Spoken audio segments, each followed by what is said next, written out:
check. Okay. One. Oh, do that for you. Yeah. Okay, yeah. We're live.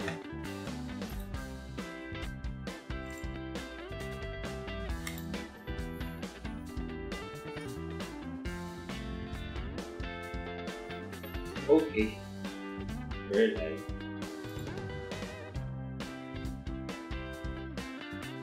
Good evening, everyone.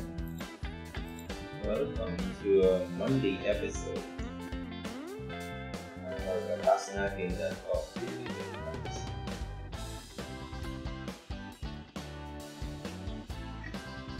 Dahil lang natin sa Atty. Magalong. Matagal pa siya, pero pag hindi, I will start without her, and she'll just come by whenever she is.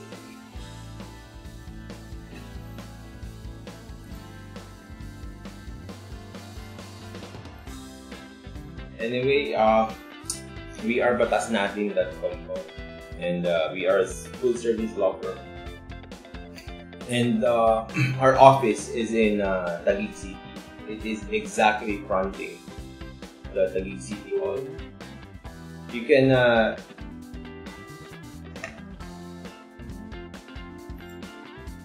see us in our website.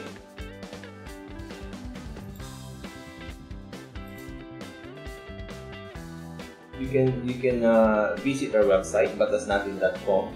That's the law library website. And our law firm's website is firm.batasnatin.com. And like I said, we offer free legal advice every Mondays, Wednesdays, and Fridays at 6 p.m.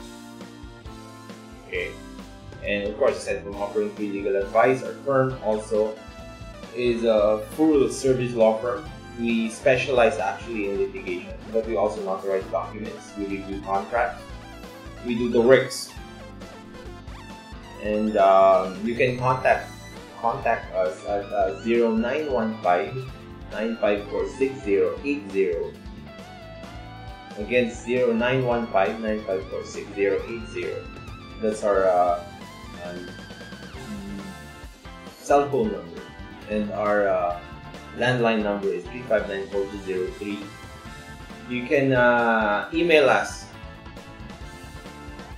to batasnatin@gmail.com. Okay. And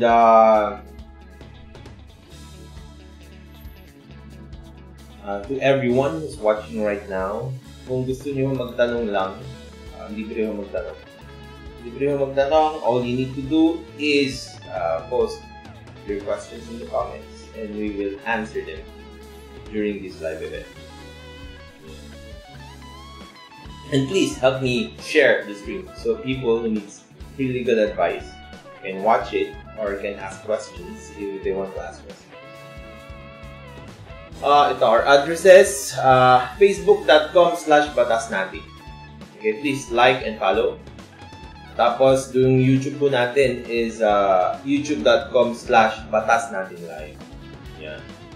Please help us, have subscribers in YouTube. Kung kailangan lang naman YouTube account, punta lang ho kayo sa youtube.com/batasnatinlive, log into your YouTube account and click subscribe. And as an added bonus, you can also click yung notification button, which is the bell beside the subscribe, para whenever we go live, you will be notified.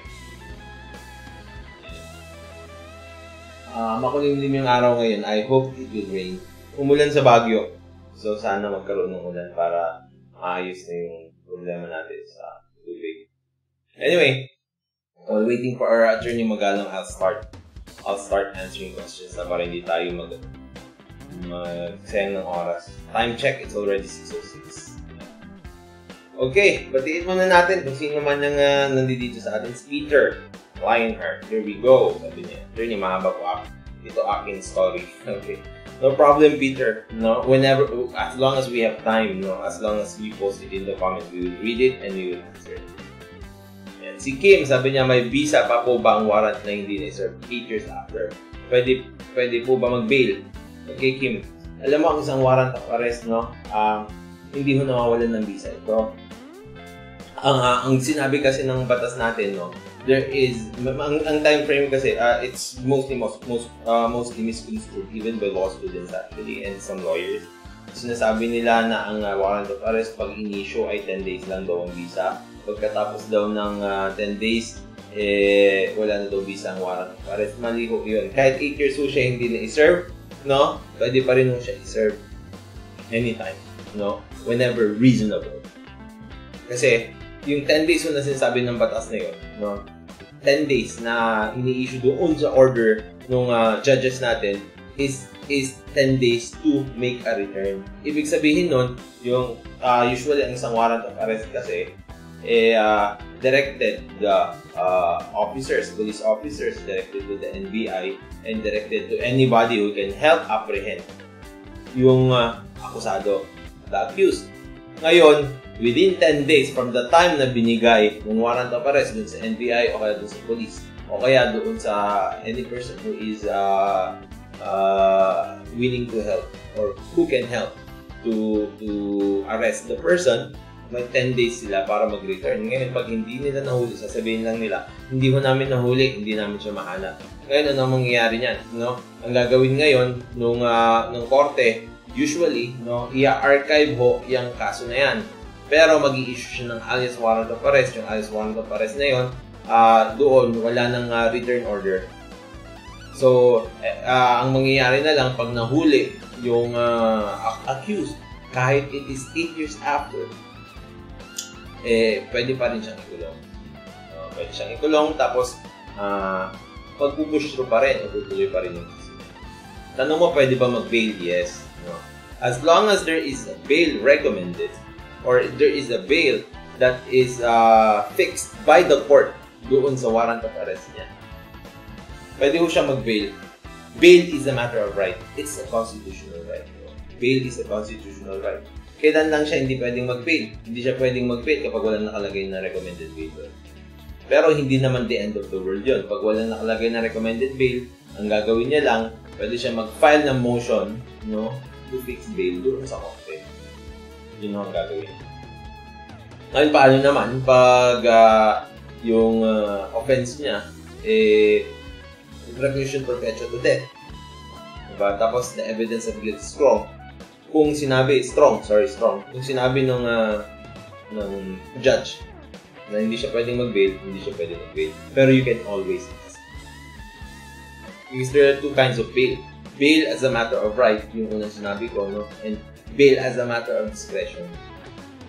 Yung discretion na yun, kung reclusion perpetua to death and the evidence of guilt is strong. Ngayon ho, you can always ask for bail. Pag hindi naman nakita na malaki yung inyong hindi malaki, malakas yung ebidensya, hindi naman talaga kayo pipigilan ng bail. Ayan. Sakto, may babasahin ka dito. Hindi mo ko tinawag. Hindi ka tinawag kita kanina pa lang, sabi mo. Alas 4 mo naman ako tinawag. Hindi bumaba nga ako bago umakyat. Ay, gusto ko mas mataas, parang mas mataas. Mas maganda nga pag mas mataas kasi mababa yung tingin ko. Hindi mo ko tinawag. Hindi kita tinawag. Nalala ko ng jajang yan. Tara na, sabi mo eh. Ha? Ayan, ito na si Peter na. Sinagot ko na yung iba. Kaya bumati pala, ka muna. Kaya pala inantay mo ko. Bumati ka Ay, muna. maganda. Actually, sumasagot ako sa kanila. Hi! Magandang hapon po, friends! Sorry. Ano? Ang tawag nito? I lost track of time. Hindi nagluluto ako. Sa Netflix? Hindi nagluluto. Promise ko, amoy kusina pa nga ako. May amoy kusina ba? There's such a thing. Pwede ka pala magluto sa Netflix. Ay, nako, totoo. Niluto ko na yung ulam. Okay. Peter. Hi, Peter. Next question. Okay, sabi ni Peter. Okay, about 18 months ago, I loaned an acquaintance money. Nang siya para sa kanya. She works for the government and is in an administrative position, so I trusted that she can repay me, including a 5% monthly interest as agreed upon. However, we did not have any written contract, just verbal. Let us just... Akala ko adjective yung acquaintance sa money. Acquaintance, yun pala yung acquaintance na pera. Okay, let's just pause. To highlight that he already said, there is no written contract, just verbal. Okay. Yun pa lang po. It raises a lot of issues already. Pero meron, post-dated check ko. Yeah. Yun lang. Pero tutuloy natin. Okay? Wait, there's more. Just verbal and a post-dated check she issued that is due on the date she promised to repay me. However, when it was time to collect the loan, she would request to pay next month and next month and so on until I finally said I will deposit this check now, and she told me she already closed the account. The check is now stale. I kept coming back to her promised dates of payment, and oftentimes she would give us a date and time to meet for the payment but do not appear. One day I finally had enough and I personally gave her a promissory note, and in it explained her total balance as of date and the date she promised to pay the loan, and she acknowledged it and signed it and promised to pay on that date, but again she did not. I have sent her our first demand letter, and 15 working days after that I gave her our second and final demand letter, both of which she received and signed, and 1 month after that I decided I should sue in small claims court. But I have encountered some problems as this is my first time suing despite my efforts to research in the law. I don't know her exact home address. I only know her subdivision and street address and not her house number because she's renting. But I do know the exact work address of her public office. Can I sue her using her work address? Nasarin mo na yun. Yeah, you can sue her. If you don't have any other addresses to work with, you can sue her using her work address. No problem. Ang punto lang, you have to make a demand first. No? She already did. You did. Okay, good. Good. If you can use the work address, no problem. They can send the summons to him or to her in the work address. I know one address that you cannot use when you sue.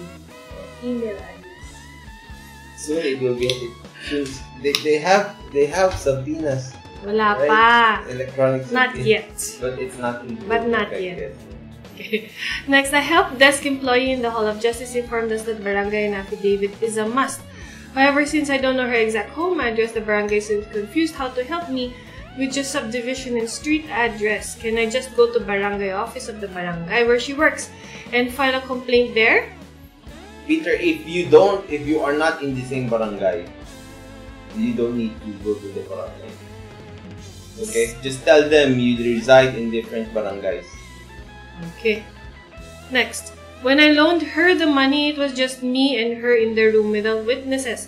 Since we have a signed promissory note and a stale check, are we still required to have an affidavit? I don't think we will be able to produce this. Yeah, you cannot produce that anymore because, of course, she will not be willing to sign the affidavit. I think your promissory note and the state check will be done. Yes. No problem. Okay. Can a person who loaned money to a known acquaintance sue in court without a business permit or being not registered as a business? Or will this be a ground for dismissal? It's in small claims court, sometimes it becomes a big issue if the business person, like for example, a lending company does not disclose whether it is engaged in the business of loaning or not. But if you are just a private individual who loaned the person money, you don't need the business. If it's a one-time deal, you don't need a business permit or you don't need a business address or anything related to business. Just be candid with the court and tell them that it's a personal loan extended to a friend. Yeah, so extended to a friend. You will not be having problems. Okay. Next. On our loan, we had a verbal agreement that there is 5% interest per month in the loan. We were only able to get this in writing when I had her sign the promissory note because it was stated there. Will this be accepted or will this be reduced to the legal rate of interest? Most likely, it will be reduced in the legal rate of interest. Am I considered a person engaged in the business of lending when I am just an individual lending money to a known acquaintance? Answered already. Yes. No, it's a personal transaction. It's not a business transaction. You missed this.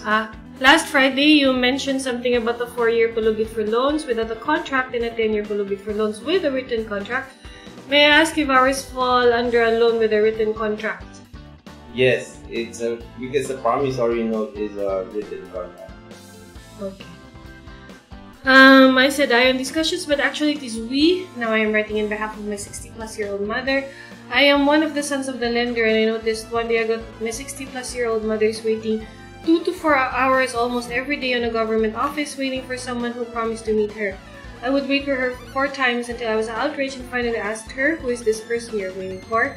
She explained everything to me about the loan. The lady is a high-ranking public official with her own driver and her own car in a luxurious house that she rents. Really? Is giving my mother promises after promises, and he's got to stop.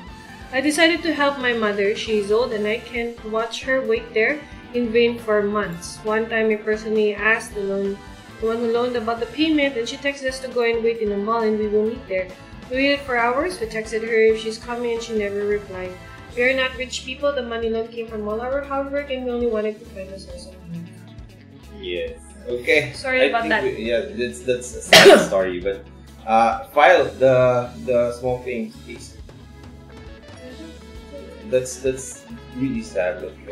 It's related. It's related doon sa tanong niya. So we might as well answer it na. Kay Nenes Pass doon sa YouTube, sabi niya, good evening, attorney. Ako po ulit regarding sa pagpapadala ng letter of demand for small claims. Paano po pag hindi po matuto yung address ng taong papadalan ko? Ba't alam ko po yung office address niya? Pwede po ipadala sa office address. Walang problema. Make sure that she receives or he receives it personally. He or she receives it personally. Okay? Yan, si Jean Peter, sabi niya, attorney sa Facebook po kami lahat. Good evening po. Yes, good evening. Okay. Attorney Magalong. Ay, dito hindi natuloy. Wednesday pa. Okay. Attorney Magalong reading. Sabi ni Rogers, nakahabol sa wakas. Ako din, Rogers. That was my feeling. Ay, nakahabol ako sa lahat. Akala ko tapos na eh. Okay. Sabi ni Catherine, ask ko lang po kung need pa ng abogado para sa kasulatan ng paghingi ng tamang sustento sa ama ng anak ko. Hindi na po. Pero mas maganda pa notaryo para hindi niya ma-deny. Mura lang naman pa notaryo, hindi ba? Pero syempre, pag pagpapanotaryo, kakailangan nandun siya. Kasi yun ang tamang paraan ng pagpapanotaryo talaga ay kailangan may appearance. Yung mga iba kasi, shortcut, hindi naman tama yun. Dahil hindi yun ang nakalagay doon sa batas. So, pwede sana, mas magandang may notaryo kung pupunta siya. At saka, Catherine, maganda rin sa barangay. Pwede rin. Kasi pag barangay, enforceable yan. It has the force and effect of a court decision. Papatawag siya doon sa barangay? Yes. Sabihin mo, doon tayo sa barangay, gumawa ng kasulatan. Tapos, pipirma doon yung barangay. Okay. Sabi ni Mel, hello attorneys. Dito all. Hi, Mel. Magandang Lunes sa inyong lahat. Ito, may napakainit ngayon, hindi ba? Pero makulimlim kanina, sana umulan, hindi naman.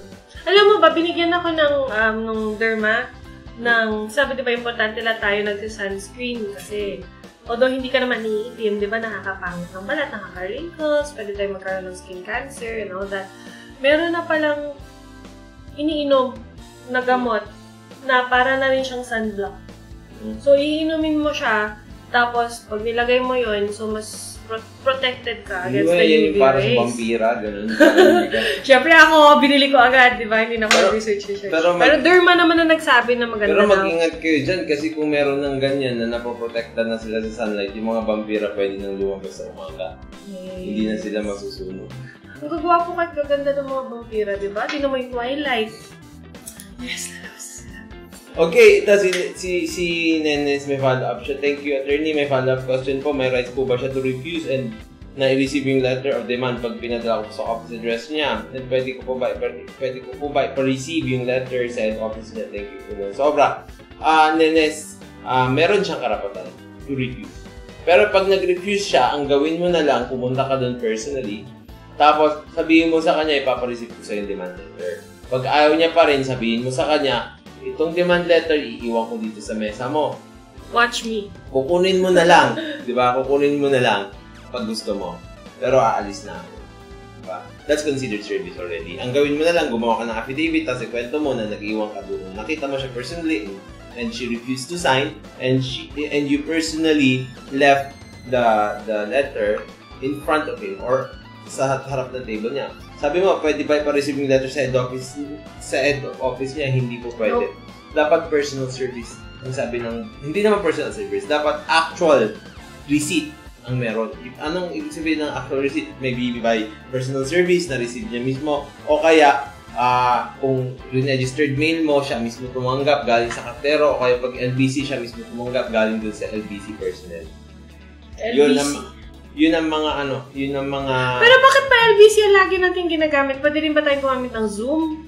O kaya JRS, ganyan. Alam mo, matindi lang kasi. Private courier, actually, ang tawag sa kanila lahat. At sabi ng batas, it's okay to serve notices via private courier. Pero LBC kasi napaka-common, kaya po LBC.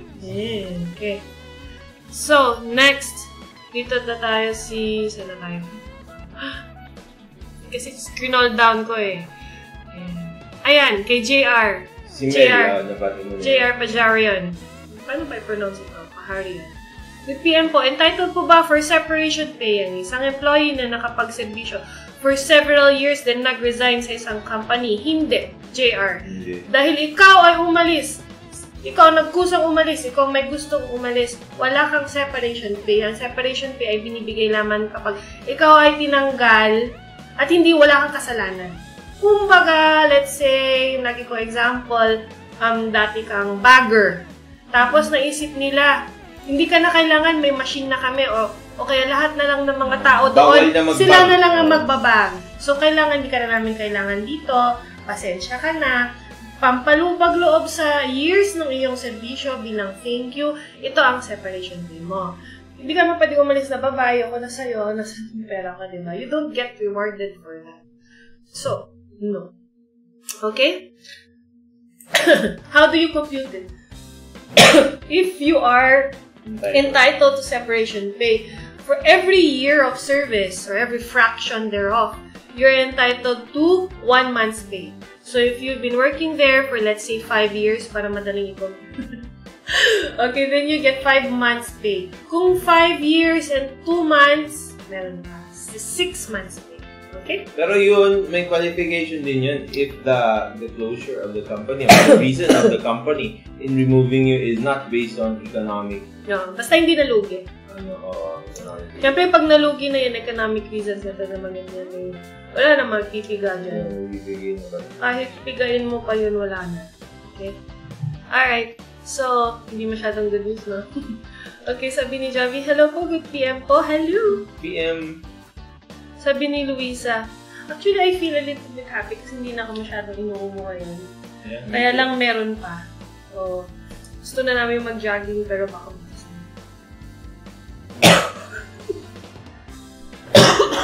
Okay, ako muna. Kaya mo ba ng tubig? Ito si Luisa. Sabi niya, hi po, magtatanong lang po. Sana. Kasi noong 2013, nagpakasal po ako sa foreigner. Then, na-divorce po kami 2018. Lang po sa Guam niya final. Ngayon po, kumuha ako ng Senemar po. Nakalaki pa din po yung kasal pa din ako. Kaso, nagpakasal ulit siya sa Pinay noong April 2018 po. Ano po ba ang dapat mong gawin? Salamat po. Luisa, ang kailangan mong gawin ay mag-file ka ng recognition of the foreign divorce decree. Yun ang gagawin mo. No? Kailangan mo ng abogado. Tapos, hingi ka ng katibayan doon sa Guam na i-file nga siya ng divorce. Diba? At may batas nga ng divorce sa Guam. Tapos, bahala na yung abogado. Kailangan mo munang ipa-recognize yung foreign divorce dito sa Pilipinas doon sa ating korte bago matanggal sa records ng batas natin. Especially yung PSA, yung record natin. Yun, Luis. Okay. Next. Pasky. Pasky. Ask ko po kung dapat ba talaga dumaan sa barangay conciliation yung small claim. Oh, parang today is small claims day, no? Small claim na yung respondent ay office address lang unconfirmed at about 40 kilometers distance from complainant's residence na may 3 municipalities in between. Patingin ko, magkaiba na kayo ng barangay, no? Sobrang layo na yan. Sabi po kasi sa small claims court ay dapat daw meron na certificate of action as a requirement bago nila tanggapin. Yan. Tulad na sinabi natin, Pasky, ipaliwanag mo kasi doon sa clerk na tatanggap doon sa iyong reklamo na magkaibang barangay kayo. Kaya pag magkaibang barangay nakatira, hindi necessary o hindi kailangan yung certificate pala. Kasi nga, syempre pag magkaibang barangay kayo, wala naman jurisdiction kasi isang barangay doon sa isang tao. Di ba? So, hindi talaga magagawa. Yun na lang ipaliwanag nyo kasi. Baka hindi nila alam. O baka hindi nasabihan ng judge o yung court yung taga-receive ng reklamo. Kaya, sabihan mo na lang. Okay. So, sabi ni Jojo G, ano po rights ang bina-violate na isang property management and the other board members kung hindi nila dinan sa due process ang isang decision to impose a penalty to an alleged violation? Initially, inalaw po kasi nila ako to have my dog sa property. Then after a few weeks, sinabihan nila ako na bawal na yung dog coach is a husky because of series of complaints. Pero nung hinahanap ko or request ko, wala naman silang may pakita. Nagpakita sila sa akin ng letter of complaint. Pero as per checking, incident report ang nagaling sa roving guard. They then finally decided to impose a violation for me. Then ang penalty is cut off ng utilities. What? Sobra yan, ha? Yun na yun? Yes, that's it. Alam mo, Jojo, ang kailangan mong gawin pag ganyan na, idulog mo na sa HLURB. Kasi HLURB yung ating tanggapan kung saan sila yung nangasiwa ng relationship between yung mga homeowners at saka ng homeowners association.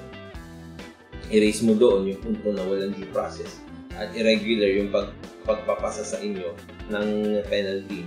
Diba? Pag nakalaman nga nila, kasi alam mo meron sa bylaws yan eh. Pag nalaman nga nila na in violation ng bylaws at saka yung Magna Carta for Homeowners Association, PD 957. So, ililip nila yung penalty na yan at pwede nila pagbayaran ng danyos yung Homeowners Association o yung mga board members nila dito na may kasala. Yan, yun ang gawin mo. Job. Grabe naman yun. Ba't ka naman puputulan naman ng utilities? Dahil sa ASCII. So, tingin ko, that's too harsh, no? Baka naman ang penalty. Sabi ni Joanne, hi attorney, pwedeng mag-file ng administrative case sa hindi nakakapagbayad ng utang. 300,000 pesos plus sa kasulatan. 3 years bayad niya. Na almost 6 years na. 60,000 pa lang ang naibibigay. Administrative case? What do you mean? Baka nagtatrabaho nagtatrabaho siya sa gobyerno. Ngayon magpapal siya ng administrative case doon sa tao na yun. Pag tama yung hinala ko, I think it will not prosper if it's not related to the work. Kasi that's a civil obligation. Yung obligation ng utang ay isang civil obligation. Kaya parang the best relief at ang pinakamabilis na relief din na makukuha mo is through the small claims court. Dahil 300,000 ka. Diba? No. Pasok ka pa. At saka technically, ang utang ay hindi krimen. Pag krimen sana yung ginawa niya, I think file na administrative case. Pero syempre, yung iba kasi nababaon sa utang dahil naman sa mga dahilan na hindi na nila ginusto. So, kung may dahilan naman, para naman hindi naman siya patawan ng matinding parusa, hindi talaga siya papatawan ng parusa sa administrative case. Pero I think the administrative case will not prosper. Yep. So, na sinabi natin yung Magalong, just file a civil case. Small claims na lang. Wala din namang lawyer eh. Bawal. Bawal kami doon. Bawal lawyer din. Bawal kami doon. Sabi ni Mina, may tampo, may galit si Mina. Di nga kayo sumasagot. I have a question before but no one answered. Kanina pa siya alas 6 sumasagot. Baka naman kasi Mina, pinadala mo naman sa PM. Tulad ng sinabi namin pag PM, matagal na panahon kayo bago manasagot. Sana tinipe mo na ngayon para nasagot ko na ngayon. Di ngayon nyo, alam nyo, tulad ng sinabi namin Mina, we also have lives. May buhay din kami. May buhay din. Pero yung ginagawa namin na ito, libre nga di ba? Tapos alam nyo, ang daming nag-i-email. Pakita ko sa inyo ngayon. Mahal din ang alam mo, mahirap tsaka mahal mag-aral ng abogado, sabi nila, di ba? Libre na nga namin binibigay. Kaya, di ba? Sana i-type mo na. I-type mo na dito kung gusto mo sabihin. Our free legal advice, our terms. Hindi naman pwedeng our free legal advice, your terms, di ba? Let's compromise, di ba? Sumunod kayo din sa mga gusto namin mangyari para hindi naman kami mag-hold sa oras, pero sasagutin namin yung mga kahit tatanungan na gusto nyo iba to sa kaya na magtampo, mag-type ka na. Ganun na lang. Okay. Sabi ni attorney, sabi ni Romeo, attorney, magandang gabi po sa inyo. May tatanong lang po ako. Nagsampa po ako ng criminal case. Tapos, ang gumawa po ng affidavit ko ay PAO. Tapos, sinampa ko po sa prosecutor. Pwede po ba nilang kunin as defense counsel yung PAO, ang PAO, yung kinasuhan ko? Kasi siya na yung gumawa ng complaint affidavit. Meron bang doon? Meron bang anong tawag doon?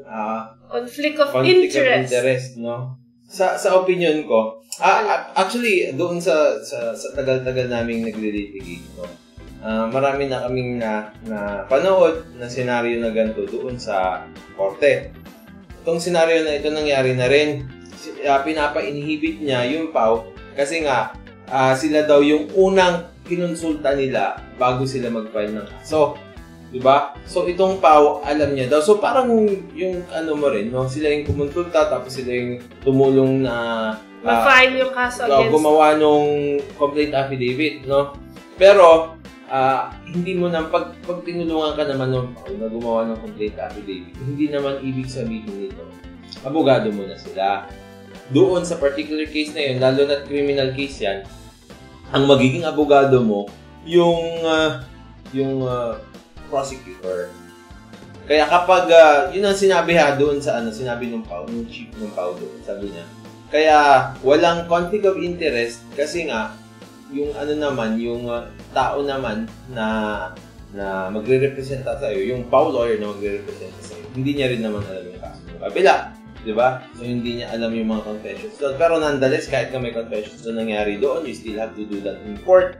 Diba? And in court, diba, pwedeng i-cross-examine yun at pwede nyo naman lahat na pasinungalingan yung mga sasabihin nila eventually. So, pwede pa rin maging defense counsel yung PAO as long as they are eligible. Sabihin, 14,000 and below 14,000 plus monthly salary nila, wala silang substantial properties, ganun ho, at saka may declaration of residency galing doon sa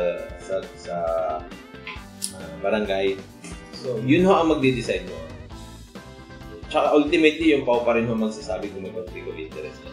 I-raise nyo na lang yung issue eventually. Pag nandoon na, tapos kukunin sila ng PAO, sabihin mo na lang na hindi siya pwede, i-raise mo yung sinabi mo ganyan. Mag-uusap yung tatlo yan, mag-uusap yung judge, saka yung PAO, at saka yung prosecutor. Yun ang problema kasi sa PAO parang isang opisina lang sila. So, meron din kami mga clients na, anong tawag nito? Unahan sa PAO, kumbaga. Kung pareho silang walang pera, at sila yung parang, di ba, civil case lang, sila yung mas agrabyado, pero nauna yung isa sa PAO, kasi nagkonsulta pa sa amin, eventually din sa PAO. Hindi na sila tatanggapin ng PAO kasi kinuha na sila ng kabila. It's very sad. Pero don't forget na hindi lang naman PAO ang nagre-represent ng libre. So, hindi kami kasama. pero nagre-represent ka ng libre sa labor cases. Sa labor cases. Pero meron pa dyan marami pang iba sa mga nangailangan ng PAO na hindi na makakasama sa PAO ng tulong. Pwede rin sa IBP, meron tayong flag, di ba? At yung OLA, yung sa UP, meron din sila ng legal aid. Sa Ateneo, meron din. Yung mga legal schools, meron din sila. So, okay. Anyway, where are we now? Kay Reggie. Good PM po, attorney, ask ko lang po, gaano po katagal ang ejection? After po ba ng preliminary conference? Ano na po ang kasunod? Maraming salamat po. Baka ejectment. O kaya eviction. Ejection. No? Reggie, depende. Kasi preliminary conference yung sinabi mo at hindi pre-trial. Ang iniisip ko na nangyari dyan, ang final na kaso ng abogado mo ay unlawful detainer. Summary procedure yun. Ngayon, pagkatapos ng preliminary conference, ang mangyayari dyan ay submission of position papers. Pagkatapos ng submission of position papers, it will be submitted for decision. Kapag submitted for decision na, usually it takes from 3 to 6 months bago magkaroon ng decision. Yung judge, depende kung gaano karami yung babae. No? Pero kapag naman ejectment proceeding yan, na hindi unlawful detainer, pagkatapos ng pre-trial, usually pre-trial ang tawag doon, magkakaroon na ng presentation of evidence, mauuna yung presentation of evidence in chief ng plaintiff, pangalawa yung presentation of evidence in chief ng defendant, tapos pwedeng may rebuttal, tsaka sa rebuttal evidence sa submitted. Mas matagal yun, abot ng more than a year. Nandito ba si Eva? Yung nagtatanong sa atin na si Eva, yung nagpadala ng, yung nagpapatulong sa email. Kasi parang tumatawag kasi siya sa akin, di ba? Sa opisina nila sa akin. Ayun ba yung taga Cebu? Yes. Sinagot na yata ni Rose. Sinagot. Pero pag nandito siya, paramdam ka. Nandito ka ba? Nakakamustahin kita. Okay. Sabi ni... Nag-ano pala siya? Nasa abroad pala siya. Request siya for a phone consultation. Okay. Iniisip ko lang kasi parang wala akong nabasa sa email doon. Wala sa documents. Okay, where are we now? Dito na tayo kay Yishan. Ask ko lang po about sa small claim. Paano po mag-file sa barangay? Nasa abroad na yung asawang lalaki. At nasa iligan naman yung asawang babae. Sa Baguio po ako. May pinirmahan po kami as evidence. Salamat po. Yun nga tulad ng sinabi namin, no? Hindi mo na pwedeng mag-file ng kaso sa barangay kapag nakaretira naman siya sa abroad, di ba? At saka nasa iligan naman, pwede ka mag-file kung saan ka nakatira. Anong barangay ka sa Baguio? Mabisita? Pwede ka mag-file sa Baguio mismo, Ishan, sa Baguio. Sabihin mo lang na hindi na kailangan ng certificate to file action. Certification to file action, ano man yung term ng barangay na ginagamit nyo dyan. No? Kasi, magkaibang barangay kayo nakatira. Okay. Si Mel, sabi niya, hingal si Atty. Oo! Alam mo kasi may hika pa ako slide. Slide na lang. Yan. Sabi ni Digna, may lupa po kami sa Pangasinan na declared underwater. Ang nakalagay sa tax deck. Ngayon, lumitaw na ulit. Ano ang dapat gawin para ma-reclaim ito? Wala kang magagawa, Digna. Pero, no, wala kang magagawa. As is, no? Pag underwater siya, tapos kahit lumitaw siya, as is, wala ka talaga magagawa. Hindi mo makiklaim yan. Unless, i-reclassify ng DNR yan, no? Into alienable agriculture. Pwede mong applyan na yan. Kapag, para pwedeng mong maklaim yun kapag na-reclassify na siya dahil nga hindi na siya underwater at i-reclassify na alienable agriculture. Yun ang tanging pa. Ayun. Talaga tagtuyot na talaga ngayon. Lumitaw na rin yung lupa ni... Ingat ka kasi yun nga El Nino kasi ngayon. No? Baka nga natuyo lang yung lupa kasi nga El Nino. Pag kunwari normal season na naman natin na walang El Nino at El Niña, kundi La Niña pa. La Niña, kundi rainy at saka dry season lang. Baka underwater pa rin yan. Sino na yun yung beauty queen na La Niña? La Niña, sabi. Thank you very much for that question. Yeah. Tapos La Niña, sabi niya, we will achieve La Niña. We will achieve La Niña. Diba? Parehong negative yung El Nino at saka La Niña kasi yung El Nino walang tubig. Pero parang ngayon gusto mo naman sana kahit mag-La Niña ng isang araw lang. Hanggang ngayon po kami dito ay hindi pa po regular yung tubig namin. Naku, paano kaya we have to do our own sacrifices. Hindi na naliligo yung araw ka na. For Mother Earth. May mga wisik-wisik naman ako. Para naman presentable ako. Nag-plug ka na ba? Ng ating kandidato. Hindi ka may anan. Pwede, ikaw gusto. Pa-plug ko na ngayon kasi baka mamara akong malis. Pa-plug ko po!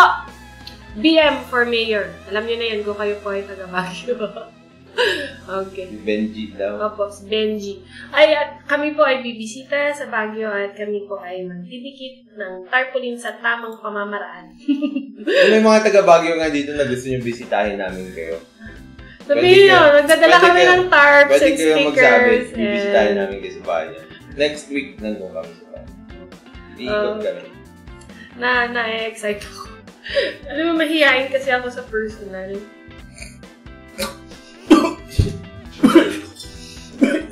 Mahihain ako. Okay, but back to regular programming. Next is, kasi alam mo kung bakit ko sinabi mag-vlog. Naalala ko yung nanay ko kasi ang next na nagtanong ay si Arlene. Nanay ko nagpapabili ng kape kanina.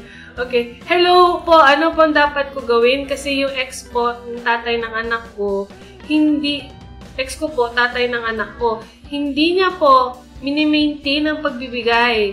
Kailangan pa po ako mag-text na wala nang pang-diaper, saka lang nagbibigay. Nag-text po ko sa kanya na wala na, pero wala pa din.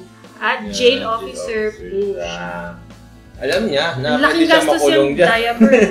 Kasi jail officer siya, alam niya na pwede siyang makulong pag nagreklamo ka. Kaya kapag nagte-text ka, di ba, nagbibigay naman siya. Pero, ang magandang gawin siguro, Arlene, isulat mo. Gawa kayo ng kasulatan. Kasi nagbibigay naman siya. Ang gawin mo na lang, gawa kayo ng kasulatan na sa panahon na ito, dapat magbigay ka ng ganitong halaga. Di ba? Pwede yung ipanotaryo, pero mas maganda pag magawa niyo sa barangay. Diba, Arlene? Yun na lang ang gawin mo. Kapag hindi pa rin gumana yun, o ayaw niyong gumawa ng kasulatan, o kaya kung may kasulatan kayo, tapos ayaw niyo pa rin sundin yun, mag-file ka na ng RA 9262. Di ba? Siya na yung babantayan ng jail officer pagkatapos na. Kapag napatunayan nga na economically, ina-abuse kayo.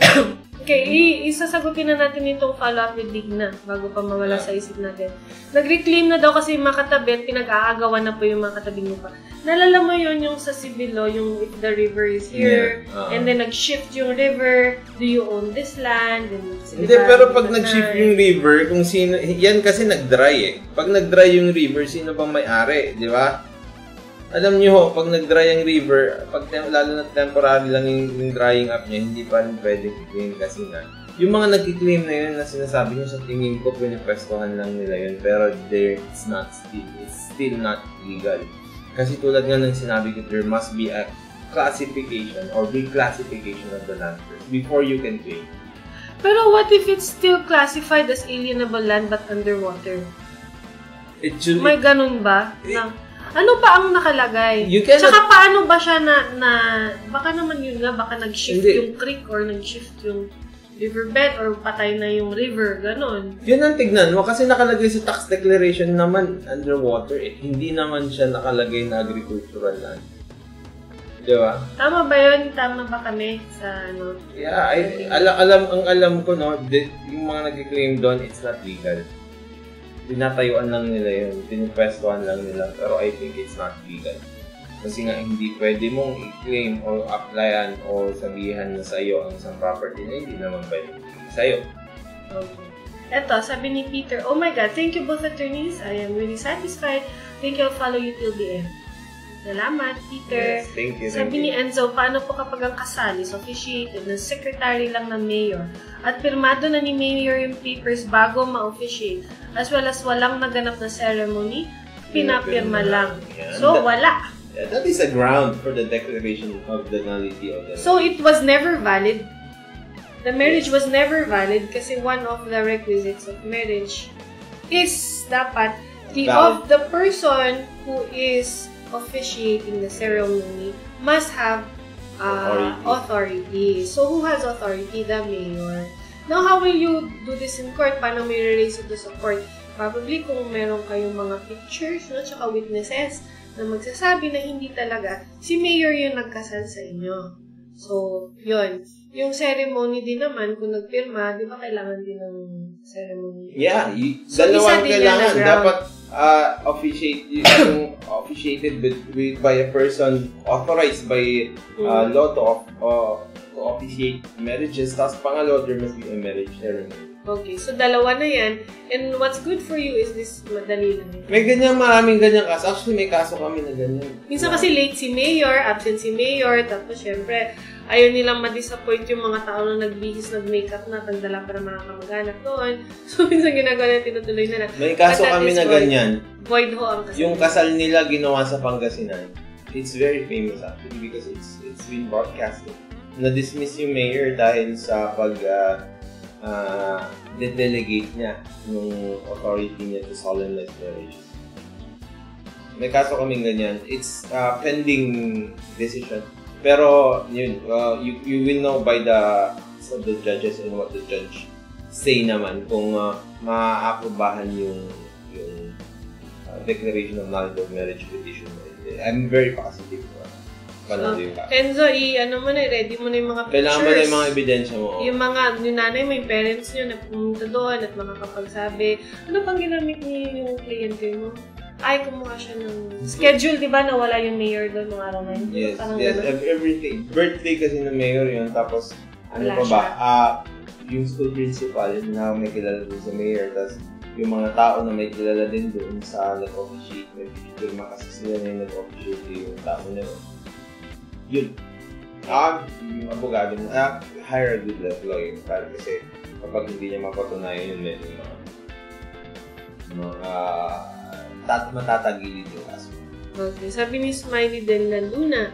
Good PM po sa inyo. Attorney, ask ko lang po if real estate property po kami na dapat sana inheritance from our lola. But then, since ipinangalan po ito sa isa sa mga uncles sa Uncle A namin for business reasons at that time, ngayon nagkagulo po sa hatian. Namatay po ang Uncle A namin, namatay siya intestate without any children. Na-acquire niya ang property noong 1969, then he married in 1987. Last year po, nag-self-adjudicate yung surviving spouse, wherein inangkin niya na siya lang daw ang surviving heir. And on that same exact day, nag-execute din siya ng deed of sale. Ang tanong po namin is, meron po ba kami mamanahin dapat if based sa strength of title na nakapangalan sa Uncle A namin? Ano po yung division of shares para at least magka-idea kami if dapat bang magsampa kami ng kaso? Maraming salamat sa inyong willingness to help. Paano nakuha ng uncle niya yun? Kasi, di ba, it was from the lola. Yes. So, did nakuha niya yun, part of the estate na ng lola or transfer ng lola sa kanya? Kasi, di ba, kung namanan niya yun, may chance. Ay, pero wala pa yata yung buhay pa yung lola niya nun eh. Wala pa yata yung dapat sana inherit from since pinangalan po ito sa uncle namin for business at that time. Pero, I believe, no? Pero dapat sana inheritance from our lola. So, baka... Ano ba? Patay na ba yung lola mo? Ano nangyari?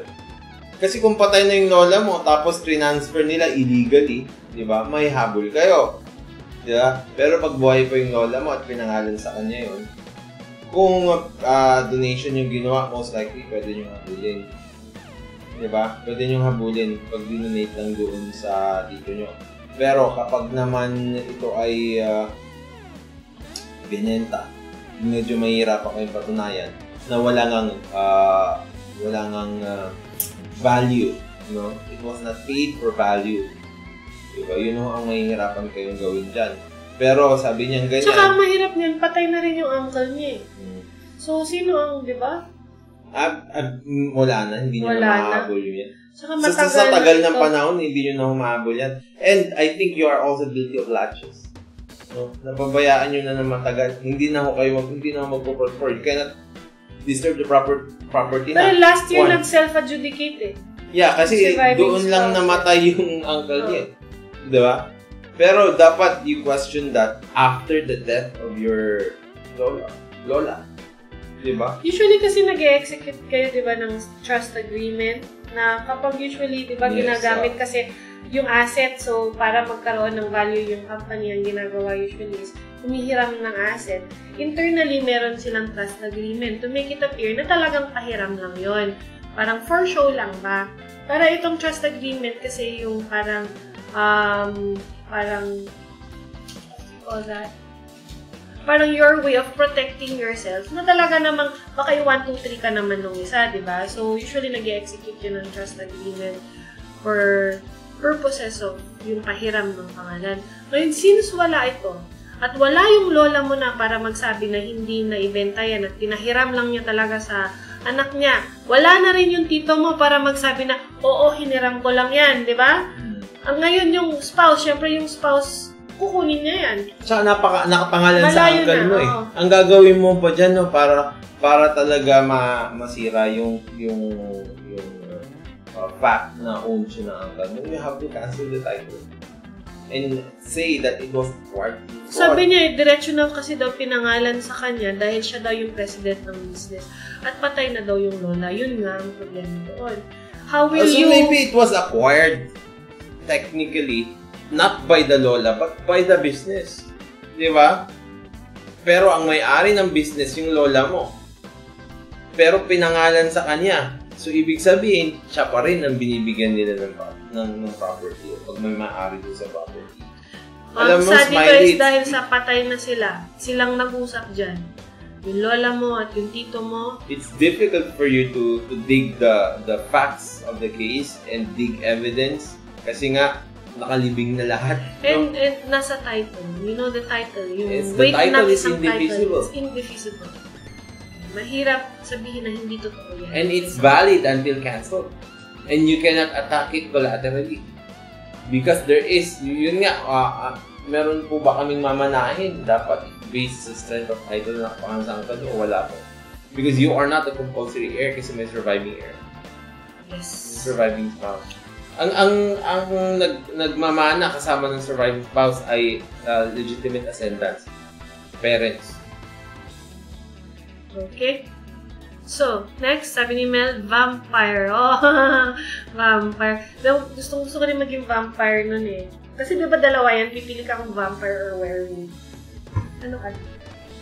Werewolf. Ano vampire? Vampire. And then, gusto ko kasi si Wolverine, baka werewolf. Yung mga tampos na vampire.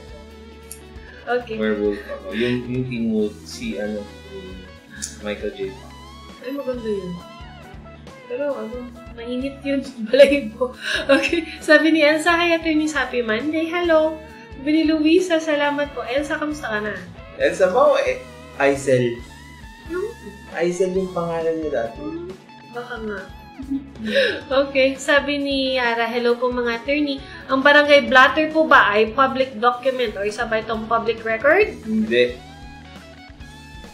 It is a document, no, na ginawa ng isang it's not a public record. It's not a public document if you strictly construe it according to law. Kasi ang public document o public record ay katulad ng anong tawag din, mga notarized documents. Tapos, yung PSA certificates, ganyan. No? Yun ang mga public documents. Ang public documents, hindi na kailangan i-prove yung authenticity at yung execution niya. Kasi nga, it is presumed. No? Pareho rin. Public document is almost similar to a public record. Ang isang barangay blotter ay isang record na ginawa ng isang public officer. Although, it's not public record. Okay. Sabi ni Aisel naman. If you will present a barangay blotter doon sa korte, you still need to present the person who recorded it and ask the blotter to be recorded. Hindi katulad ng isang birth certificate which is a public document. Okay, sabi ni Elsa, good evening po. Umamin po verbally. This is in connection with the vowsy, no? Kasi matagal na ito eh. Na verbally yung guy, nabuntis ang kabit niya. Aside from that, verbal na pag-amin. May text message pa po. Ng pag-amin. Sorry. Sabi niya, apparently to her inom ka ng tubig. This legal wife. Can the wife use those text messages in court? May policy on it. Yes, definitely. No? You just have to authenticate it. The lawyer must authenticate it accordingly, no, as an electronic evidence. Alam na ng lawyer mo, sabi mo, pwedeng gamitin ito, it is electronic evidence. Yan si Joju. Follow up with my case, lumapit pa ako sa unfortunately daw nila jurisdiction niyo yung case ko. It's more, alam mo Joju, jurisdiction nila yung kaso mo. No? We filed many cases na with the HLRB involving relationships between homeowners associations. No? Between homeowner and the homeowners associations or the homeowners association itself. Kasi ang gumawa ng Magna Carta, no? Ng Magna or PD 95. No, sa 957. Basta yung Magna Carta for homeowners association. Yung gumawa nun at ang inatasan ng batas na mag-implement yung batas na yun ay yung HLRB. Kaya HLRB, sigurado ako, I'm 100% sure may hawak ang HLRB sa kaso na yan. May hawak yung HLRB sa kaso na yan. Ang suggest ko sa'yo, gumawa ka na lang ng affidavit complaint. Tapos ipadala mo sa kanila. Dapat yung affidavit complaint mo may certification against forum shopping at saka merong tawag din, verification. May verification at saka certification. Although I may be wrong, pero I'm very positive. No? Hindi naman ako perfectong tao, pero I may be wrong, pero I'm very positive. We filed cases like that before with the HLRB and it prospered. So, nanalo ko kami.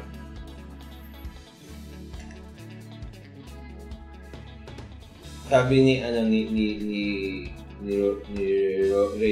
Ray Rewell, alam ko may kailangan talaga dumaan muna sa barangay. Yan. Tulad nga ng sinabi namin, may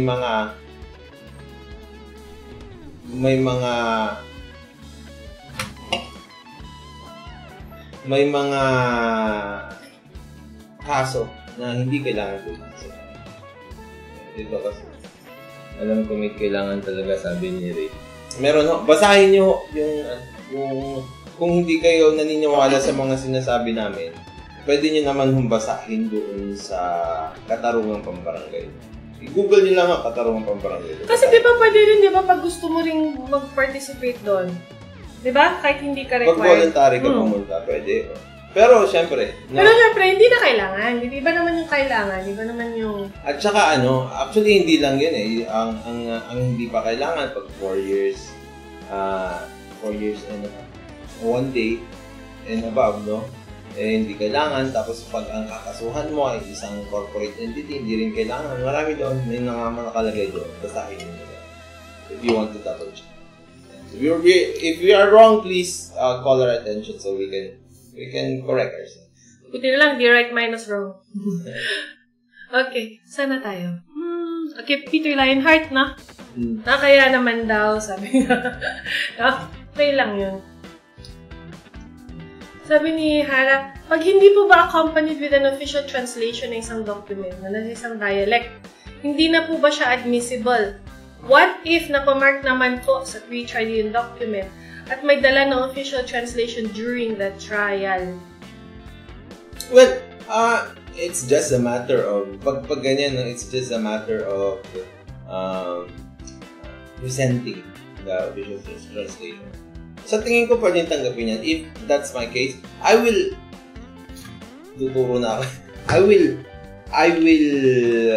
argue sa judge na it is the same document.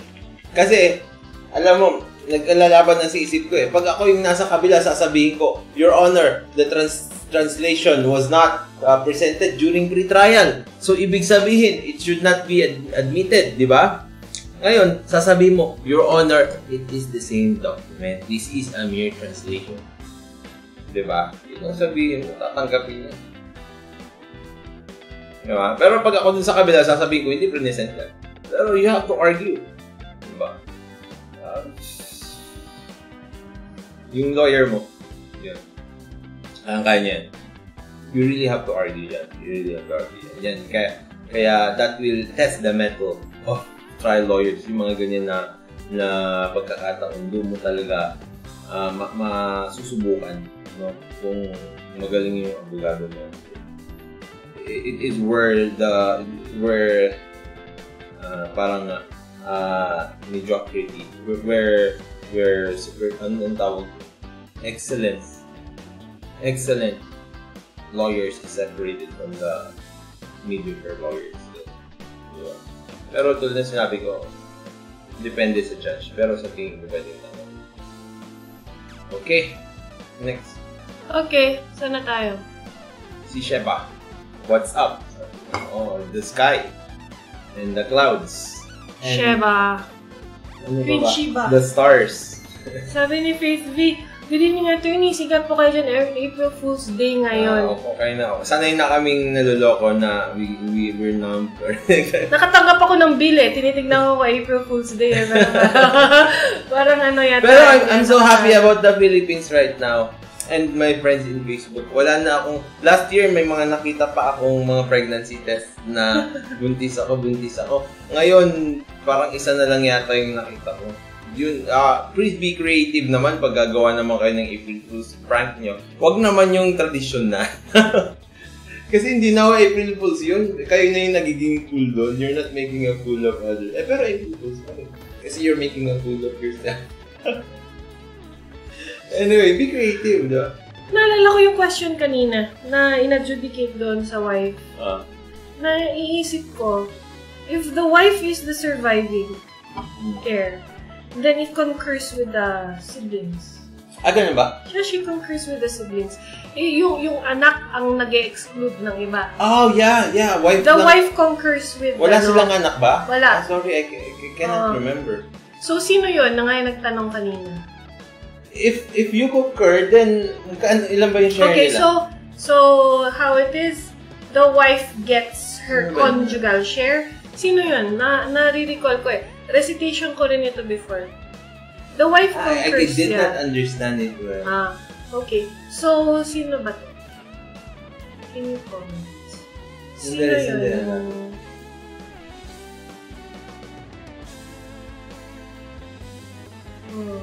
Okay. Ano natin mo? Okay, so ganito kasi yun. If you're still listening to us. Yeah, I'm wrong. Sorry. This is the correct explanation. Okay. So, let's say nag-self-adjudicate yung wife. So, if pero hindi niya pala inheritance. Okay, so the wife, because she's the wife, she gets her half first. Okay? Kasi yun ang kanyang share as a spouse. That's her conjugal share. Pero nonetheless pero now, you're left with the 50% that solely belongs to the uncle. Pero, the share now again will divide. It will concur, nagko-concur yan. Hindi, pero it will not still concur. Kasi alam mo kung bakit we said that? Because there is a title under the person. So she will not inherit still.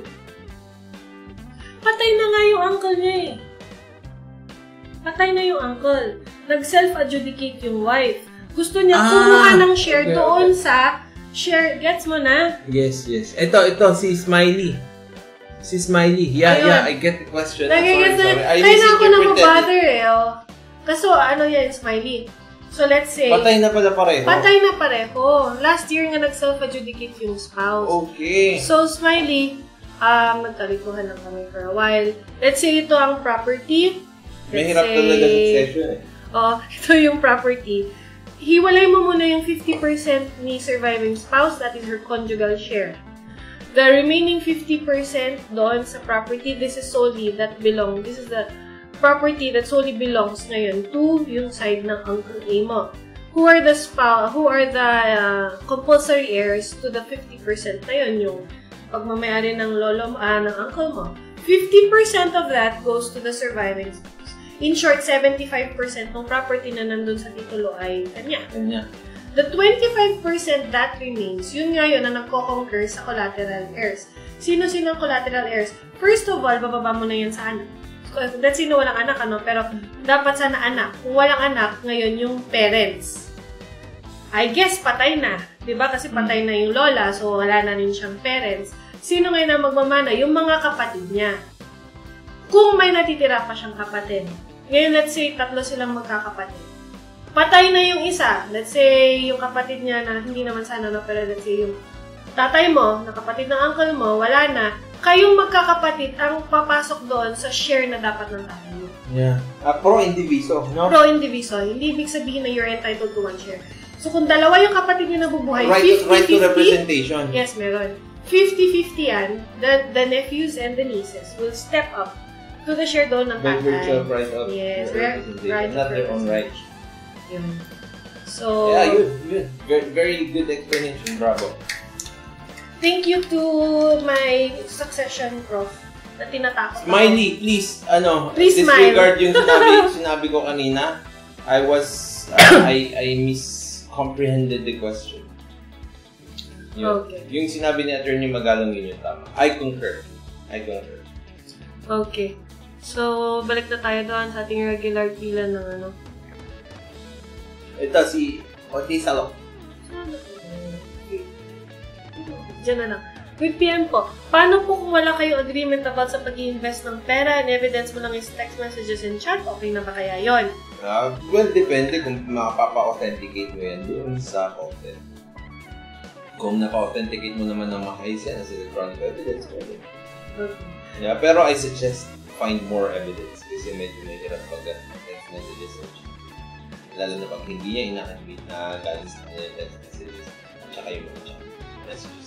Sabi ngayon ni Aisel, kung yung pag-amin po na buntis ang kabit niya, will it appear as an admission of guilt? It can be a ground for concubinage. No, yung buntis, yung pagkabuntis so hindi yung ground for concubinage, yung ground for adultery, having sexual relationship with any other person aside from her husband.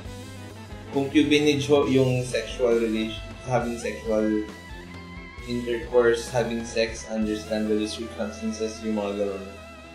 So, hindi yan concubinage. Okay. Elsa daw ang pangalan niya. Sabi ko sa'yo. Hi, Elsa. Sorry. Okay. Sabi ni Digna, nasagot na pala ito yung sa lupa. Gusto niya i-reclaim. Sabi ni Mel, natatawa si Mel. Sabi ni Elsa, yung wagmag niya daw. Yung sabi ko ngayon, top 5, top 6 na ngayon. Kasi nakatanggap na si Steffi, number 1 na fan natin. Yung top 6, except Steffi, makakatanggap na lang. Pag nandun mo kayo sa top 6, makakatanggap kayo na mag-antayin lang natin ng konti. Okay. Sabi ni Art, hello, attorneys. Hi, Art. Sabi ni Lay, hello mga attorneys, pinabarangay po ako nang may utang sa akin. Kasi po, pinost ko siya sa FB dahil pikon na po ako at panay lang paasa. Then pinost niya rin po ako kaya pareho lang kami. Nagbayad na siya, then nagkasorihan na kami. Yun pala, pinabarangay niya pa rin ako kasi daw, di daw ako nag-public apology. Di ko po alam ano ikakaso niya sa akin pero ayaw niya magpayo sa barangay kasi daw po, anak niya na di pumapasok sa school kasi daw po nabully ng nanay ng classmate niya na may nanay siyang palautang. So, anong gagawin natin? Lay? Mag-araglo na lang kayo. Ang liit-liit lang na problema yan. You know, Lay, kung sakali man na pinost mo siya, that is cyber libel. May kulong yan. Hindi ako nagkakamali, 8 to 12 years yan. Okay? At maraming pumapasok na kasong ganyan dahil ang pruweba lang dyan ay ipapasure lang sa prosecutor na Facebook account mo yun at ikaw ang nag-post ng isang nakakahiyang bagay. Ngayon, kung ang hinihingi lang naman niya ay, ayan, yung mag-public apology ka at inaamin mo naman na may ginawa ka, ba't di ka na lang umareglo doon? And, maawa ka na rin doon sa, tawag yun, yung bata na kung sakali man na totoo na nabulili na, di ba? Minsan kasi, we have to take the high road at kahit minsan mahirap at dahil yung pride natin and the ego, ganyan, ayaw mo mag-sorry, ayaw mo pakumbak. Pero the best way talaga is we be kind to each other. Mag-sorry po tayo kung meron tayong mga kasalanan, meron tayong nagkakamali. Dahil lahat naman po nagkakamali. Okay? So, like, huwag nang palakihin kung yun ang hinihingi lang naman niya.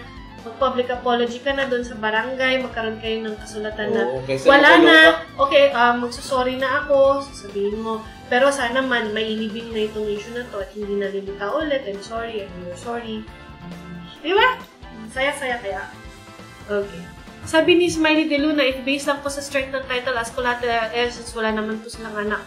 Yun. Smiley, sana narinig mo pa yung sagot kung nandito ka. Kasi yun na yung sagot. Yeah. Nasagot mo. Yeah. Sabi niya, Elsa, I'm good po, attorneys, busy lang po sa campaign. Ay, nagkakampanya din pala si Si Elsa. Good luck sa mga kandidato. Let's all play fair. Yeah. Kasi meron ho kaming narinig na chismis. Na meron hong mga kandidato na hindi ko alam kung saan ito specifically. Pero may mga kandidato na meron silang taga-baklas. Ibig sabihin, babaklasin nila yung campaign materials ng barangay. Tapos, binibili nila kilala ko yan!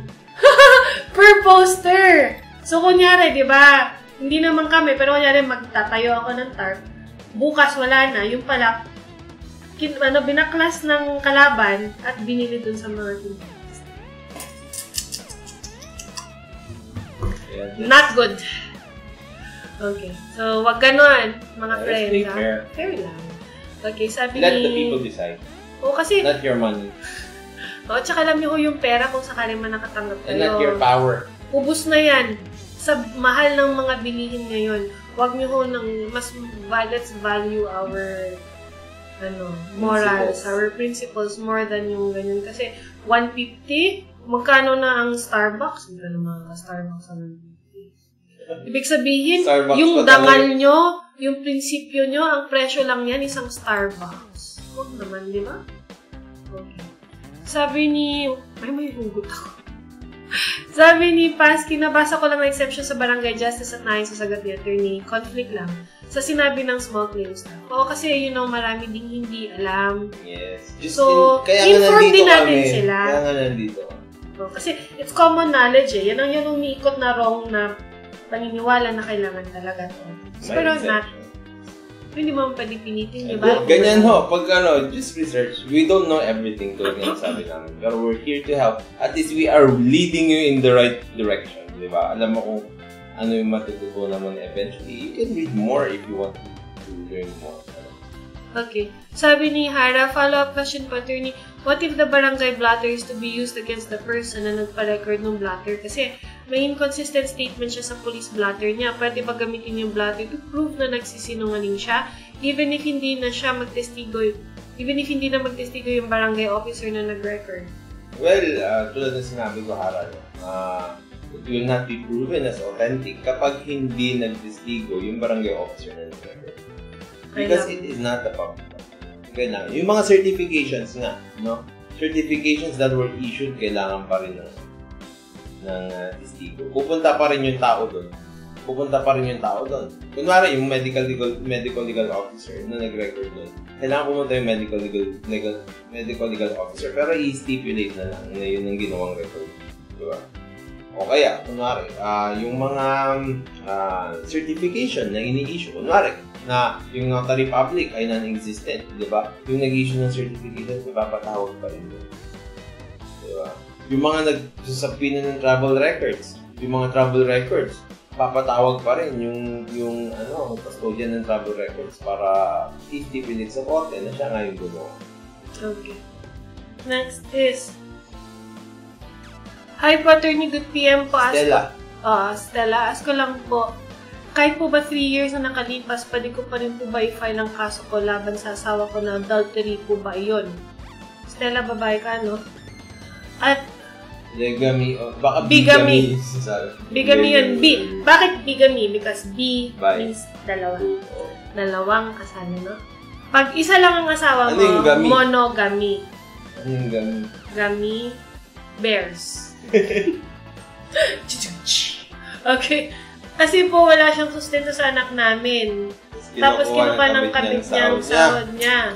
Kasal po kami, salamat. Stella, ang adultery ay kinakaso dun sa babaeng may pero pareho sila makakasuhan din. Pero para sa babae na. Pero dahil ikaw, ang gusto mo namang kasuhan ay yung lalaki. Hindi pwedeng adultery. Ang nangyayari dyan ay concubinage.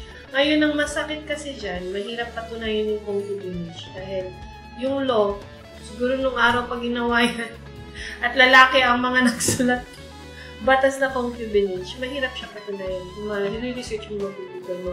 So, hindi na namin i-discuss yun. Basically, alam ko sasabihin niya, huwag ka nang magkaso ng concubinage. Magkaso ka na lang ng ating paboritong batas. ang RA 9262, the Anti-Violence Against Women and Children. So, ang ibig sabihin yan, ay hihingi ka ng sustento. Papasok yan dyan sa RA 9262. Pwede mong ipakulong din yung asawa mo dahil hindi siya nagbibigay ng sustento at ito ay isang krimen. Okay? Pwede rin yung dahil ikaw ay nasasaktan, dahil meron siyang kabit. Ito rin ay emotional abuse. Emotional abuse. At pwede rin makulong dahil dito. Pero huwag mo na lang ipakulong. Dahil pag pinakulong mo, hindi na makakapagtrabaho na yan. At sustento pa naman ang problema mo, di ba? So, kasuhan mo niyan, RA 9262. Yeah. Sabi ni Melcy De La Luna po yata, attorney. So, yung nagtatanong. Siya ba? Smiling. Parang wala na siya eh. Sayang, sana narinig ba niya? Okay, sabi ni Art, next year, attorney. I will send a WA for RA 9262. Warrant of arrest? Bakit? wala akong ano Kinasuhan ba ako ng RA 9262? Sabi ni Marlon, gandang gabi po mga siguro idol. Gusto niya ipakita. Sabi ni, lalaki po siya, so concubinage, tama po ba? Tama. Hindi, ito kasi yung sinabi niya na adultery ba yun? Diba, sabi niya concubinage na ba yun? Dahil sa inamin niya na buntis siya, papasok na ba daw yun? Sa concubinage, sabi mo, hindi adultery, sabi mo. Hindi. At sa adultery kasi, yung nabuntis yung babae. Yung ground na yun. Yun yung sinasabi ko doon. Pwede mo bang gamitin as ebidensya yun na, oops, concubine niya yun dahil buntis niya yun?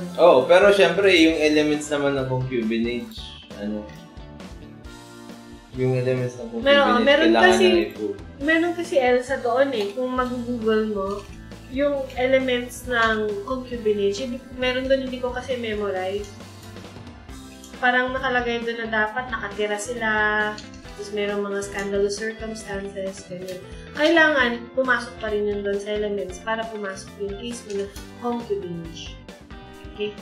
Sabi ni Lay, ayaw po niya pareglo, mga attorneys, pinost niya rin po ako, ayaw niya rin po kung mag-public apology kasi it's too late na daw po.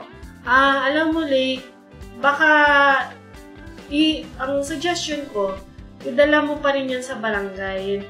Kailangan yung parehong malaman na ang isang kaso na nakabimbing sa korte ay mahirap talaga yan i-sustain.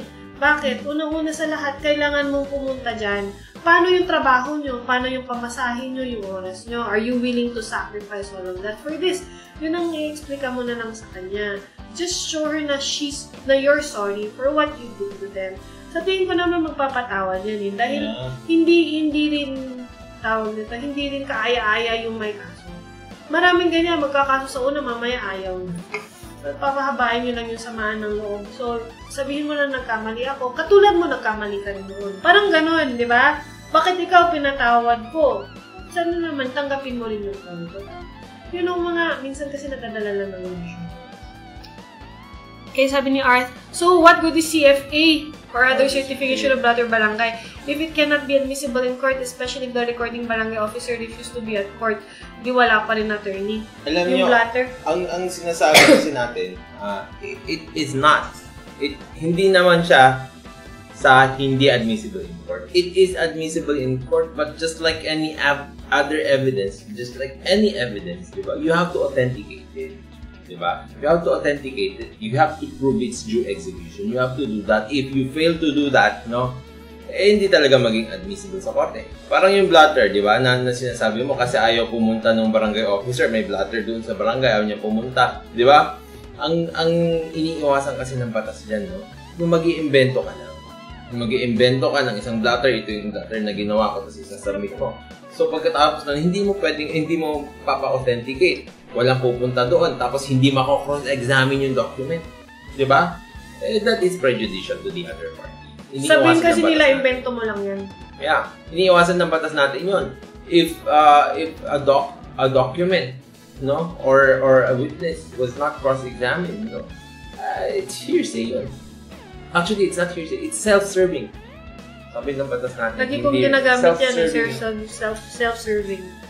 Kanina sa aking mga motion for reconsideration. Kasi alam niyo ito lang, baka may nanonood sa atin na lawyers o kaya law students, there's a big difference between self-serving. Kasi maraming gumagamit ng self-serving statements. Actually, very specific ang self-serving statement o kaya self-serving documents. Ang self-serving statement o kaya self-serving documents ay yung mga bagay na hindi na cross-examine. Pag na-cross-examine na siya at i-present na sa korte, hindi na siya self-serving o kaya hindi na siya self-serving. Diba? Pag na-cross-examine na. Okay. So na tayo. Sabi ni Elsa, saying sorry doesn't make one a lesser person. I've experienced that. I was offended first. I ranted on FB. Since sa FB ako nag-rant, sa FB din ako nag-public apology. At walang nabawa sa akin. In fact, I felt great and gained good remarks. I didn't initiate the dispute. I just reacted. In the end, ako may kasalanan. So be it, lesson learned, that's it. Perfect, Elsa, diba? Ganyan talaga yan, no? Kung mahirap aminin na may kasalanan ka. Pero lahat ng tao naman nagkakaroon ng kamalian. So, tanggapin lang natin yun and move on and move forward, di ba? Tama. Sabi ni Joanne, hi attorney, saan pwede mag-file ng civil case sa barangay din yun? Hindi pa ba ng attorney if mag-file ng civil case? Hindi nagpa-file ng civil case sa barangay. Yes. Ang barangay, hinihingan lang ng certificate na pala. Ang fina-file yan sa court. Yan. Fina-file. Okay. Kailangan mo ba daw ba ng attorney kapag ikaw magpa-file ng civil case? Pag hindi siya small claims, no? Small claims kasi civil case. Pag hindi small claims, kailangan mo ng abogado. In all instances. Okay. Sabi ni Carmela, hello pa attorney. At sabi ni Nate, thank you. Welcome Nate. Sabi ni Elsa, they are living together. My uncle goes there and tells us everything she sees. So, ayun na nga.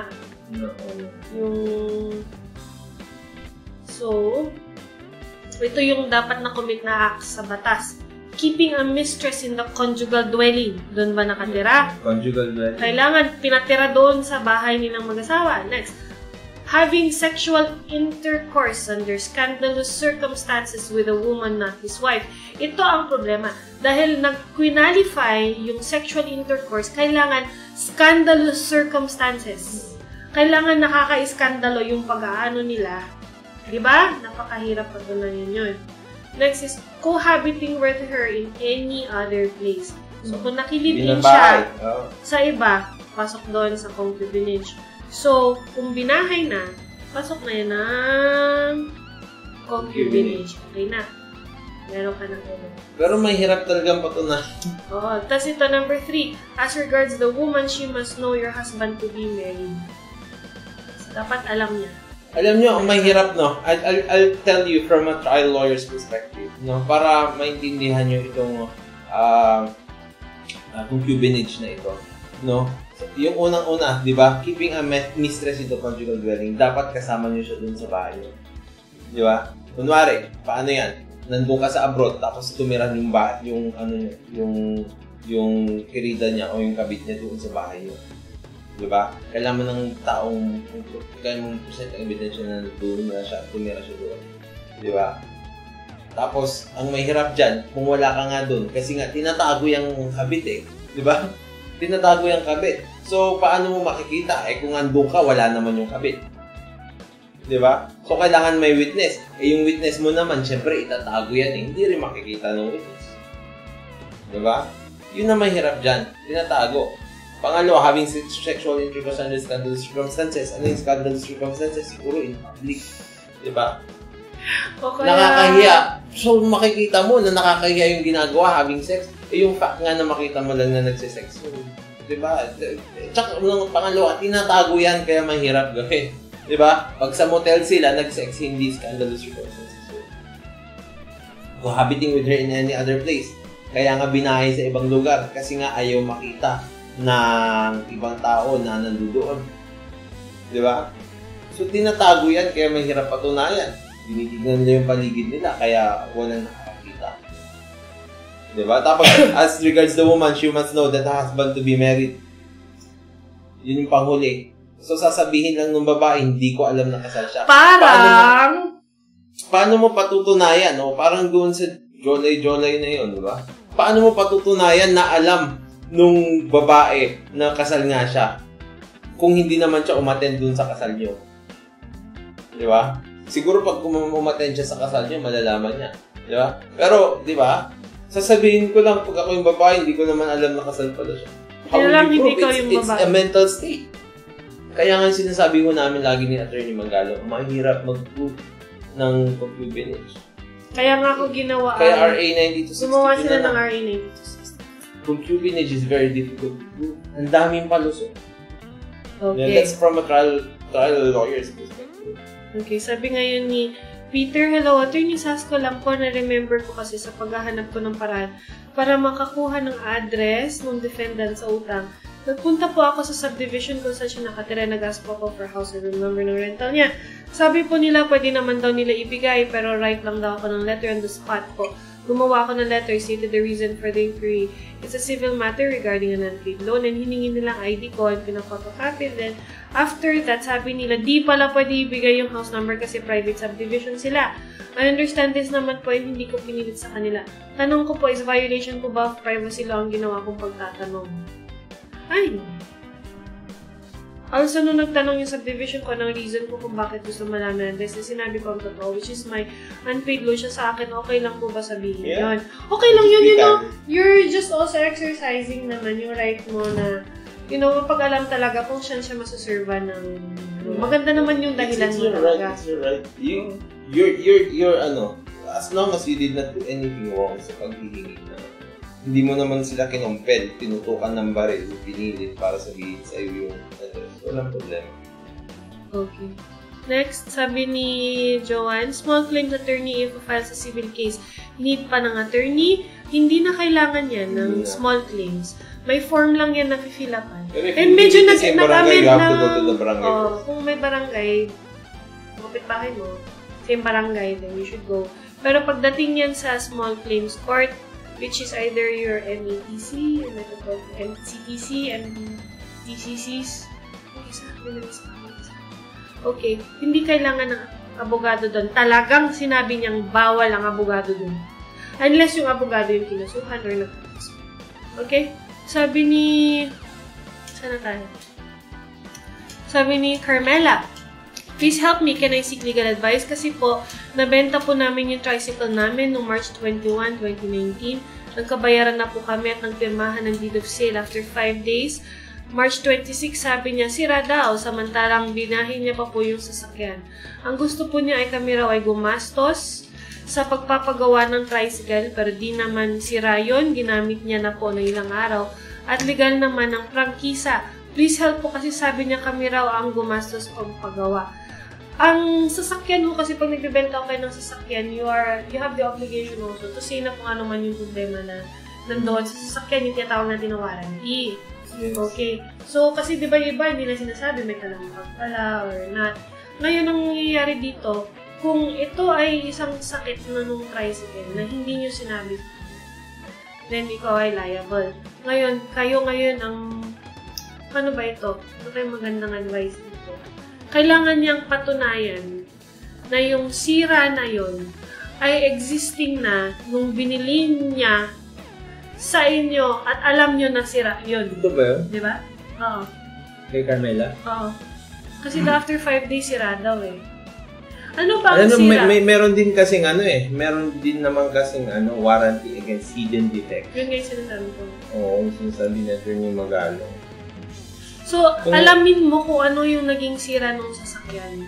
And sa tingin mo ba, posible na ito ay sakit na nung sasakyan nyo nung ito ay inyong binenta.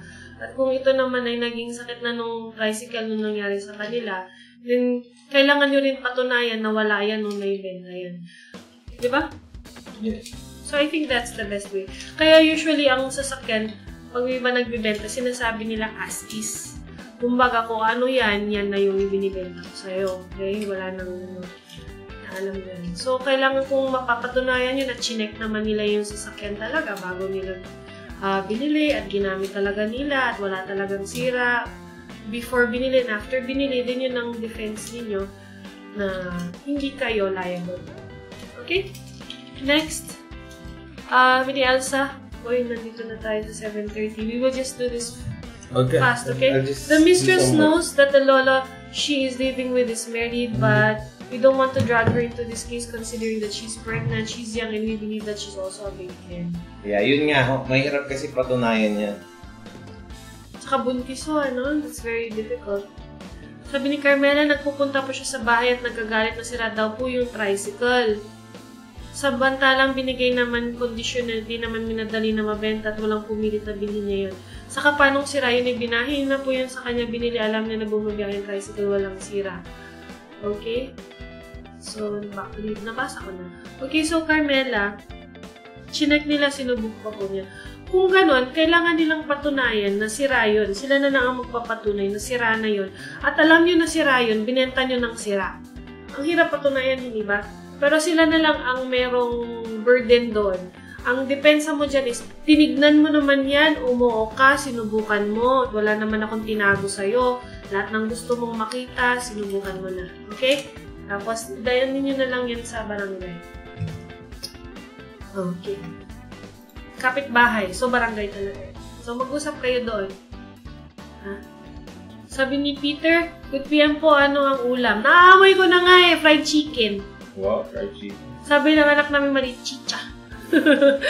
So, Atty. Wise Arlo need to be separate in penal code, concubinage and adultery. When the perpetrator is gender-based only but the commission of the crime is the same. Alam mo, Art, magkaiba. Yeah. Alam mo, tulad ng sinabi ko nung huli kasi, no, kaya sineparate yan kasi, mas pinadali doon sa mga babae. Kasi nga, para maiwasan yung mga babae na nagdadala ng mga spurious children doon sa family. Kasi, alam mo, ang lalaki, ito ang justification nila noon yung nag-aaral pa ako ng law. Ang lalaki kasi pag nagloko, di ba? Kunwari, nagloko sa isang babae, hindi masisira yung pamilya. Diba? Pero pag yung babae nagloko, nabuntis, masisira yung pamilya, malalaman. Diba? Mas madaling malaman. Kasi nabubuntis yung babae. Kaya napaka-stricto nila doon sa mga babae. Ito, tingnan mo, Arta. Ang element nun, di ba, nalala mo dun sa kabila is nagkaroon sa sexual relations from scandalous circumstances. Sa babae, ito lang nire-require that she has sexual intercourse with a man, not her husband. Walang scandalous circumstances. Makipag-sex lang kahit sa private place pa yan, no? Katulad ngayon, favorite. Agad yan. Hindi katulad mong isa kailangan i-qualify mo para nakaka-iskandalo. Diba? Favorite na kaso natin yung pumunta sila sa motel. Tapos hindi nakita naman lang talaga na sa motel, na nag-sex sila. Napicturean lang sila ng private investigator na pumasok sa motel. Ano na ba yun? Adultery na ba yun? Ang sabi ng Supreme Court, adultery na. Kasi you don't go to a motel to pray. Okay. You go there to have sex. So, in-assume na nag-sex sila sa motel. Kaya ngayon yung ating mga Gabriela, ganyan, yung mga ng feminists, nilalabanan nila talaga ito. Kasi it's very I think it's fair na kasi meron. Kasi the history, if you take a look naman dun sa kung kailan ginawa yung batas, sinaunang panahon pa yun. Tagal na. Lumang-luma na yan. Na talagang ang tingin sa babae, iba pa. Hindi pa kapantay ka. So, medyo luma na talaga. Okay. Sabi ni Janet, attorney ask ko po regarding, sorry, 9262, meron pa akong kakilala na kahit meron na siyang BPO galing barangay, yung asawa niya, patuloy pa rin na pumapasok sa bahay niya para kunin ang magamit na walang pahintulot pumapasok ng pasikreto. At lately, yung anak nilang bunso, 4 years old, inagaw sa labas ng paaralan. Sa pilitan ng asawa niya. Ano po ba ang pwede pang idagdag na kaso? Yung violation niyo ng Barangay Protection Order ba? No, BPO, no? Yung violation niyo ng Barangay Protection Order. Pero pag Barangay Protection Order kasi wala pang kaso, it's temporary. Ang gawin niyo mag-file kayo actually ng RA 9262 para pag na-violate niyo yung temporary protection order, pwede siyang ikulong. No? Pwede ho siyang ikulong dahil sa violation yung sa order. Yung BPO ho, deterrent kasi yan. Pag may BPO na, ang gawin nyo na lang ho, tulad na sinabi ko, tawagin yung barangay o tumawag ko ng pulis para mapaalis siya at pakita nyo yung BPO. Yun ho ang gawin nyo yan. Kaya lang dyan ho, kumuha na ho kayo ng TPO. Yung BPO ho, ang alam ko, 15 days lang ho yan eh. Hindi pala dumating yung aircon repair natin. Anyway, nandito na tayo kay Sarah. I have a question po. Sarah, dapat tinanong mo na. Okay, sabi ni Joanne, Atty, magkaiba kami ng barangay. Ito yung sa motor. Ito ba? Hindi. Yung civil case. Ito sa small claims ito. Hindi na kailangan. Hindi na kailangan. Paano daw ba mag-file ng civil case? Ano ba pinakain yun? Ano bang civil case? Small claims? Doon sa first level courts natin. So, pupunta siya sa Justice Hall, tapos... Pupunta kayo sa Justice Hall, humingi kayo ng form, fill out nyo yung form, ilakip nyo dun sa form yung mga ebidensya nyo, magbayad kayo ng filing fee, file there. Okay. Sabi ni Elsa, we just want to raise this issue in court to surely bring this guy to jail or be deported. Ayaw namin madaya si mistress. Can we raise this in court? Yes? Yes, no problem. Elsa. Sabi ni Arth, this is interesting. How would law prosecute a transgender for adultery or concubinage? Yan yung lagi you cannot. Kasi when this law was crafted, this was kopong-kopong pa. Wala pang transgender, wala pang mga bakla at mga tomboy. Yes. Kaya hindi sila pasok. Okay? Yun ang flaw ng ating lumang batas. Unless gumawa ngayon yung Supreme Court ng isang decision na mag-alter nito, pero I doubt. Kasi it's very explicit. It's only a man. But you know what transgenders consider themselves men, di ba? We just wait for the Supreme Court. Pero yun nga kasi kunwari pag tomboy, di ba? Tapos kasama mo, o kaya bakla kasama mo, sabihin niya, kaibigan ko lang, gano'n. Pero yun nga rin, yun pa rin, art, no? Yung sinasabi nga namin. You cannot, there is no crime if there is no law punishing it. Tulad na sinabi ni Atty. Magalong. Diba? I-apply mo yung there is no crime and there is no law punishing it. Hindi mapapunish yun kasi wala pa sila. So let's wait for Congress to change the law, for the Supreme Court to give us a different interpretation. Sabi ni Carmela, chinet po nila, sunubukan niya pa po at nagpa-change yun po siya at napwesa daw niya yung tornilyo. Thank you po, attorney. Yun ang defense. Sabi ni Elsa, thank you so much po, and thank you also to everyone, and to all our friends from Baguio. Please vote number 5 sa ballot, Benji Magalong, for mayor. And maraming salamat po sa inyong suporta sa aming viewers, and of course din sa viewers namin sa Baguio and our friends sa Baguio who is not supporting us lang, but also our dad sa elections. So, ang pagpa-plug ko ay 45 days lang naman. So, I really need your support. So, okay. So, with this, we end our Monday longer than usual. It's 7:40 already. So, we will see you on Wednesday at 6 p.m. I will be here at 6:10 p.m. 6 p.m. siya ng 6 p.m. Laging late. Nanonood ng Jajang. Jajang yun. Okay. So, thank you everyone. Thank you for spending some of your time with us. We appreciate it. Okay. Bye-bye everyone. Bye-bye. Bye-bye. Let's enjoy the start of the week. I stopped. Thank you very much and bye-bye. Bye-bye. This one.